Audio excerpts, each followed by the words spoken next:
यहूदी आकर कहने लगा, ए मोहम्मद अगर आप अल्लाह के नबी हैं तो वो झाड़ को बुलाएं। तो नबी पाक रहमतुल्लिल आलमीन सल्लल्लाहु अलैहि वसल्लम ने सोचा कि भाई इतने बड़े बड़े मौजिज़ात में दिखाने वाला ये छोटी बात क्या पूछ रहा है। तो नबी पाक अलैहिस्सलातु वस्सलाम ने फरमाया, मैं अगर बुलाऊं तो क्या ताज्जुब की बात है, तू जाकर कह दे उस झाड़ से कि उसे मोहम्मद ने बुलाया है। क्या शान है हमारे आका की। और यह हदीस बुखारी शरीफ की है। हबीब पाक अलैहिस्सलाम के कहने पर वो शख्स गया, यहूदी गया, जाकर झाड़ से कहने लगा, ए झाड़ तुझे मोहम्मद अरबी ने बुलाया है। जैसे ही झाड़ सुनना था अपनी जगह से आगे पीछे ऊपर नीचे हलता है, अपनी जड़ों को तोड़ता है और उचकता उचकता उचकता उचकता कूदता हुआ वो यहूदी बयान करते हैं, जो बाद में सहाबी हो गए, वो बयान करते हैं कि मैंने देखा वो ऐसे कूद रहा था जैसे एक बच्चा खेलता और कूदता किसी तरफ जा रहा है। वो ऐसा उचकता हुआ आया और नबी पाक के करीब आया तो सर के बल गिर गया। मैं देख रहा था तो समझ में आ रहा था कि झाड़ नबी को सजदा कर रहा है। बुखारी शरीफ के अल्फाज है, सहाबी बयान करते, महसूस हो रहा था कि झाड़ नबी को सजदा कर रहा है। हमको मना है किसी को सजदा करना, झाड़ों को नहीं है, क्योंकि अक्ल हमारे पास है, हम अक्ल वाले हैं।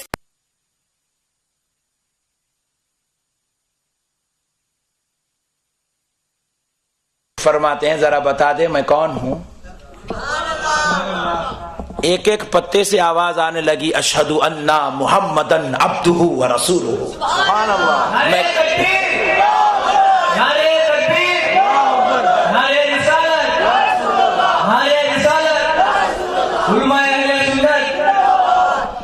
अब हुजूर ने फरमाया, जा जाकर अपनी जगह पे खड़ा हो जा। खड़ा हो गया। ये यहूदी जो थे कलमा पढ़ लिए, सहाबी हो गए, मुसलमान हो गए। प्यारे बुजुर्ग और दोस्तों, जरा गौर कीजिएगा, इस हदीस पाक को जहन में रखिए। मैं इसमें पॉइंट बताऊं, लेकिन उससे पहले एक और हदीस सुनाता हूं। अबू जहल हुजूर के दरबार में आया, आकर हुजूर से कहने लगा कि मोहम्मद सल्लल्लाहु अलैहि वसल्लम, अगर आप अल्लाह के नबी हैं तो बता दें कि मेरी मुट्ठी में क्या है। पॉइंट नोट करो, इंशाअल्लाह बात अगर समझ जाओगे तो ईमान ताजा हो जाएगा। मुट्ठी बंद करके पूछने लगा कि मेरी मुट्ठी में क्या है। मैं पूछता हूं, मुट्ठी बंद करके क्यों पूछा? क्वेश्चन करना था तो कुछ और करना चाहिए था। ये मुट्ठी छुपा के, ये बंद करके क्यों किया? क्योंकि अबू जहल का ये अकीदा था, नबी वो होता है जो गैब की बात बोलता है। सुभान अल्लाह, सुभान अल्लाह। और आजकल के अक्ल वालों की सलाहियत तो देखो, कहते हैं हुजूर नबी है मगर इल्म गैब नहीं है। अरे नबी कहते ही उसको है जिसको इल्म गैब होता है। नबी का माना है गैब की खबर बताने वाला। नबी का माना ये है, गैब की खबर बताने वाला। और ये लोग कहते हैं नबी को इल्म गैब नहीं है। कहते हैं सूरज है मगर रोशनी नहीं है, चांद तो निकला मगर चांद नहीं, फिर उसको चांद क्यों बोलता है? अरे अगर कहता है कि नबी को इल्म गैब नहीं है तो फिर कहे कि वो नबी भी नहीं है। नबी कहते ही उसको है जो गैब की खबर बताता है। प्यारे बुजुर्ग और दोस्तों, इसलिए अबू जहल मुट्ठी बंद करके आया था। ऐ नबी जरा बता दो कि मुट्ठी में क्या है। हुजूर फरमाए, मैं इतना बड़ा नबी हूं, हजरत आदम क्या फरमाए थे बेटे को वो मैं बोला। इन्हें अब मुट्ठी के अंदर छुपा के लाया। यहां खेलते होंगे वो सीताफल के बीज छुपा के खेलते थे, अड्डा मड्डा, वो खिस्सा कर दिया। हुजूर बोले, छोटी छोटी बातें मुझसे क्या पूछता है नादान, तू खुद उस जो तेरे हाथ में है उससे पूछ के मैं कौन हूं। हुजूर का कहना था, शर्म वाला गैरतमंद होता तो चले जाता, दोबारा नहीं आता था। नहीं, एक मरतबा बोले, मियां अमला फातिहा वाले नहीं आते तुम्हारे साथ, खटका आइंदा नहीं मारना। गीरत वाला होता तो दोबारा नहीं आता। आगे मैं नहीं बोलता, आप समझ जाइए। बार बार आता है। नबी पाक ने कहा कि मुझसे क्या पूछता है, जो तेरी मुट्ठी में है उससे पूछ के मैं कौन हूं। गीरत वाला होता तो फेंक के चला जाता था, बेगीरत था। मुंह के करीब लेके पूछा, कंकरी जरा बोल वो सामने कौन है। पूछना ही था, कंकरी अंदर से आवाज देने लगी, अशहदु अन्ना मुहम्मदन अब्दुहु व रसूलुहु।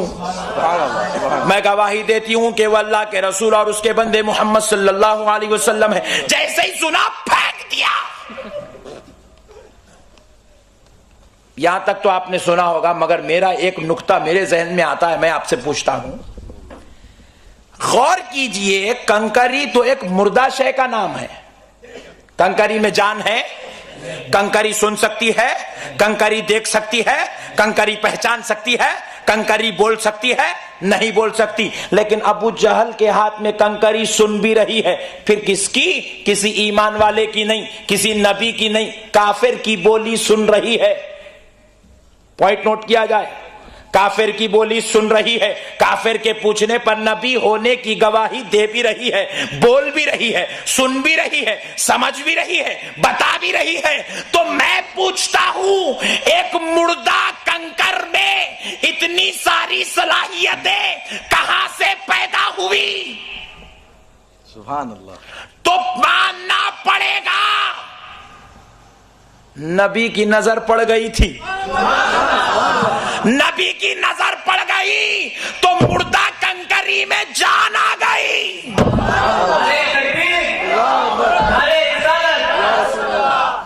नजरे मुस्तफा का यह कमाल है। नबी की नजर कंकरी पर पड़ गई तो कंकरी बोलने लगी, कंकरी सुनने लगी, कंकरी बताने लगी, कंकरी पहचानने लगी और वो बातें कहने लगी जो बातें सुनने के लिए अबू जहल तरस रहा था। नबी ने की गवाही कंकरी देने लगी। प्यारे दोस्तों, यहाँ कंकरी गवाही दे रही है। अब जरा वहां देखो, वह यहूदी ने कहा था, नबी ने झाड़ को नहीं बुलाया। यहूदी ने जाकर कहा, ऐ झाड़ चल, तुझे मोहम्मद अरबी बुला रहे है। तो झाड़ जड़ों को तोड़कर आ गया। मैं पूछता हूं, झाड़ में सुनने की सलाहियत कहां से आई? झाड़ को सुनाने के लिए काफिर की जुबान में तासीर कहां से आई? तो कहना पड़ेगा नबी ने नजर डाली तो काफिर में सुनाने की सलाहियत और झाड़ में सुनने की सलाहियत पैदा हो गई। नजरे मुस्तफा का कमाल है। सुभान अल्लाह। अल्लाह ने नबी को यह मुकाम दिया, वो नजर डाले तो झाड़ सुन भी ले, झाड़ टूट भी जाए, झाड़ आ भी जाए, सजदा भी करे। और एक बात देखो, दुनिया की पूरे साइंटिस्ट को एक जगह कड़पा में जमा कर लो, मैं एक डगाली तोड़ कर दूंगा, पूरे साइंटिस्ट मिलकर जोड़ के बता दो, हो सकता है? नहीं हो सकता। जहां से झाड़ टूट जाए वहां फिर जोड़ा नहीं जा सकता, नाखून कट जाए फिर जोड़ा नहीं जा सकता। ये सिर्फ खुदा की खुदरत है। बस खुदा की खुदरत से जो लग गया वो लग गया, टूट गया तो अब खुदरत ये है कि फिर नहीं जुड़ता। मगर मुस्तफा ने झाड़ को तुड़ा भी दिया, जोड़ के बता भी दिया, मैं वो अजमत वाला हूं, चाहूं तो तुड़ा भी जानता हूं, जोड़ना भी जानता हूं।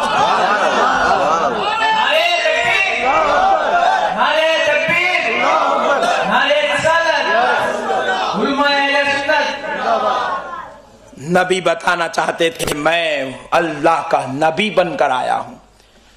जहां सारे साइंटिस्ट सर झुका दें तो एक मोहम्मद का मोजज़ा बनता है। अल्लाह ने नबी को ऐसी जात बनाकर पैदा किया। अब आओ, इसी को हम टर्न लेते हैं औलिया अल्लाह की तरफ। इन्हीं दो हदीस को सुनो। झाड़ में तो सुनने की सलाहियत नहीं थी, कटने के बाद अपने मुकाम पर आने की सलाहियत नहीं थी, जाकर नबी को पहचानने और नबी को गवाही देने की, नबी की गवाही देने की सलाहियत नहीं थी। लेकिन मुस्तफा की नजर क्या पड़ गई तो सारी सलाहियतें झाड़ में पैदा हो गई। कंकर में पहचानने और बोलने सुनने की सलाहियत नहीं थी। काफिर की बोली कंकर सुन रहा है और नबी के होने की गवाही दे भी रहा है। मसला क्या है? नबी की नजर का कमाल है। तो मुझे कहने दो।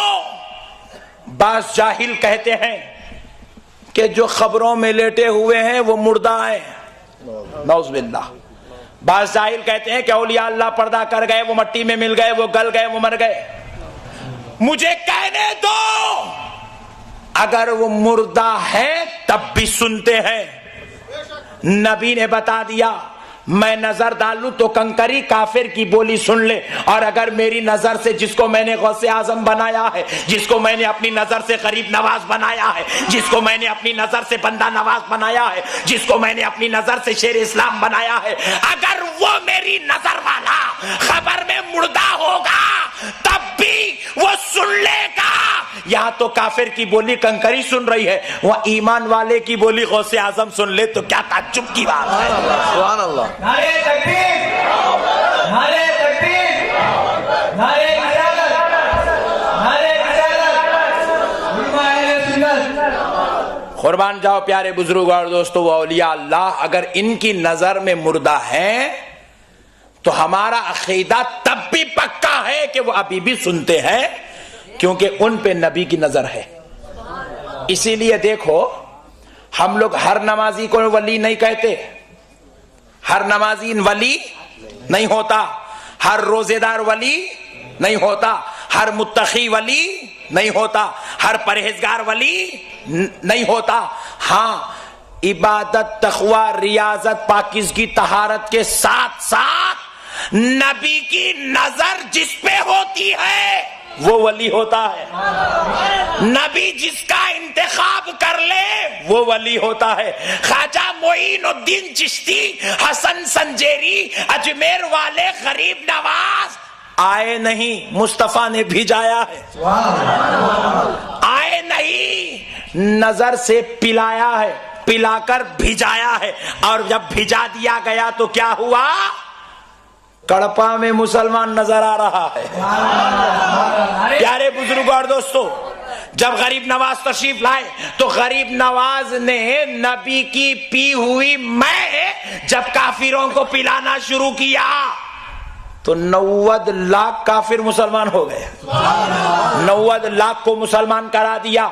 कहा ये किसी गरीब नवाज की नहीं, जरिया गरीब नवाज है।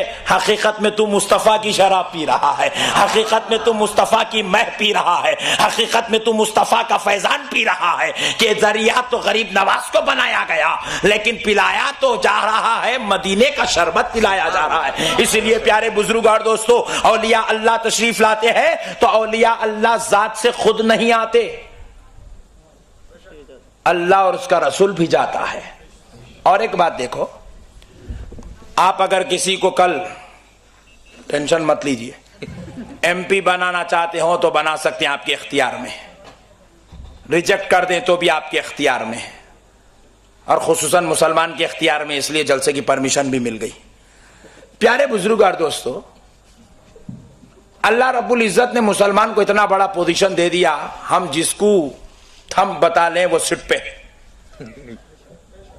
हम जिसको यूं कर दें वो नीचे है। अब आपके इख्तियार में है, जो अच्छा है उसको डालो। लेकिन एमपी, एमएलए, प्राइम मिनिस्टर और चीफ मिनिस्टर कौम का इंतखाब होता है। पॉइंट नोट किया जाए। प्रोफेसर, लेक्चरर, कॉलेज चेयरमैन और डायरेक्टर, मैनेजिंग कमेटी का इंतखाब होता है। असेंबली में और पार्लियामेंट में स्पीकर, पार्टी के एमएलए और एमपीस का इंतखाब होता है। सदरे जमहूरिया, रूल करने वाली पार्टी का इंतखाब होता है। लेकिन खुदाए रब्बे जुल जलाल की कसम, जिसको आप और हम वली कहते हैं, वो किसी कौम के इंतखाब का नाम नहीं है, वो किसी बादशाह के इंतखाब का नाम नहीं है, वो किसी लीडर के इंतखाब का नाम नहीं है, वो किसी शहंशाह के इंतखाब का नाम नहीं है। वली वो होता है जिसको खुदा इंतखाब कर लेता है। अजी जो आपका और हमारा इंतखाब है वो 5 साल चिट पर बैठे, बीच में उतरे तो उसकी मर्जी है, लेकिन खुदा जिसका इंतखाब करता है वो सीट पे जब बैठ जाता है उतरता नहीं है। वो जिसको बिठाना चाहे तो बाजू बिठा भी लेता है। गौसे आजम को बिठाया था, गौस ने नजर डाली तो ख्वाजा गरीब नवाज को बिठा लिया, गौस ने नजर डाली तो बंदा नवाज को बिठा लिया, गौस ने नजर डाली तो खुतबुद्दीन बख्तियार काकी को बिठा लिया, गरीब नवाज ने नजर डाली तो साबिर पिया को कलियर में बिठा दिया, गरीब नवाज ने नजर डाली तो दुनिया के खित्ते खित्ते में अपने महबूबों को बिठा दिया। बताया सुन, मैं खुदा का इंतखाब हूँ और मैं जो चाहूँ जैसे चाहूँ कर सकता हूँ, हाथ मेरे है, कुव्वत खुदा की होती है, सुभान अल्लाह। नजर मेरी है, देखना खुदा का हो रहा है, जुबान मेरी है, कुव्वत और गोयाई कलाम की कुव्वत खुदा की होती है। मैं अगर कह दूं, वली कह रहा है